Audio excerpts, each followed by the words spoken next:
Alright guys, the Galaxy S26 Ultra is here. And the looks? They're giving us straight up S25 Ultra plus Z Fold 7 vibes.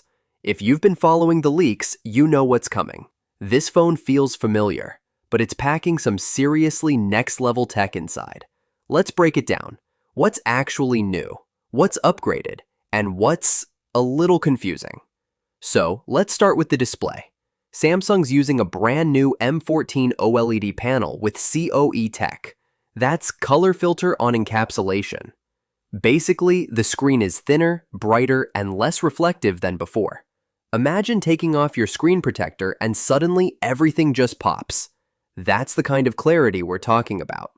The size? Still 6.9 inches, same as last year.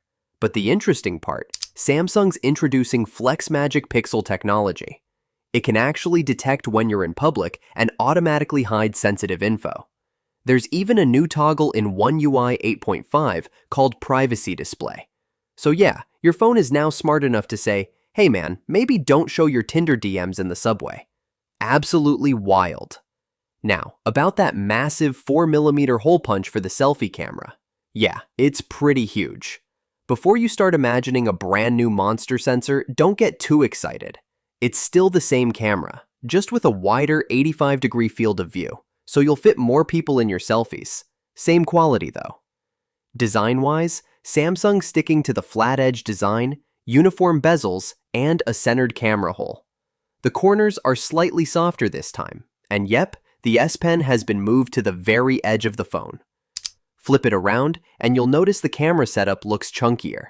We've now got a proper camera island that sticks out about 4.5 millimeters.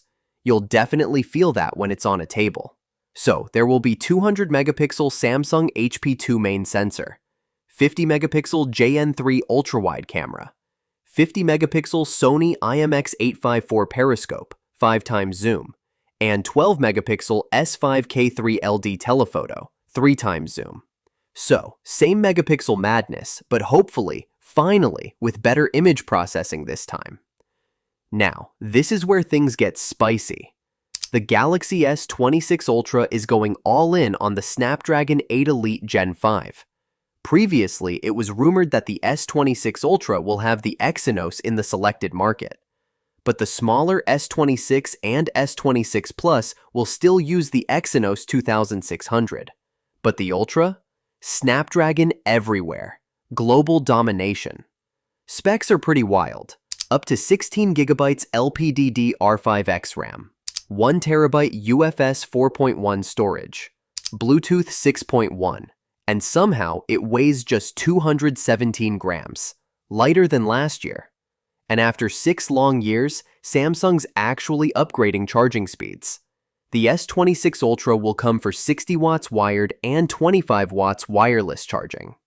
Out of the box, you're getting Android 16 with One UI 8.5. No surprises there. And speaking of surprises, according to Chosun Biz, Samsung is actually moving things up this time. They're planning to hold the Galaxy S26 Unpacked event as early as the end of January, with the official release set for mid-February 2026. So yeah, looks like Samsung's trying to jump ahead of everyone, maybe even beat Apple's next move. Early launch, early hype. So yeah, the Galaxy S26 Ultra feels like Samsung saying, we're not reinventing the wheel. We're just putting better tires and a smarter engine on it. If Samsung nails the software optimization and camera tuning, this could easily be their most polished Ultra yet. But yeah, that hole punch still bugs me. Anyway guys, what do you think? Is the S26 Ultra enough of an upgrade? Or are we getting the same sandwich with a new sauce? Let me know in the comments below, and as always, don't forget to subscribe for all the latest Galaxy updates. I'll see you guys in the next one. Peace out.